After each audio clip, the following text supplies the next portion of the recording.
ngasih brosur tentang penerimaan santri baru. Jadi sekarang Ustadz mau datang sini ngasih formulir.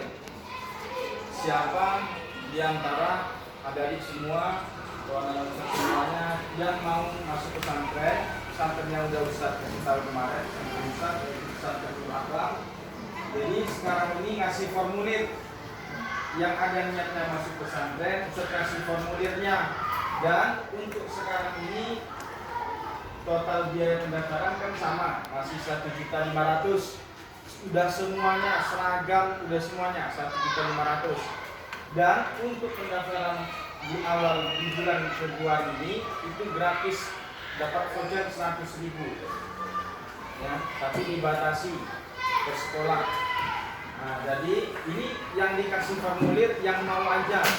Kalau misalkan pun nggak ada yang mau, tidak masalah, tidak apa-apa. Yang ada niatnya mau masuk pesantren, ya silakan cuci tangannya biar dikasih formulir. Kalau tidak ada, tidak apa-apa.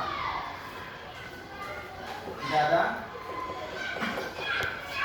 ya.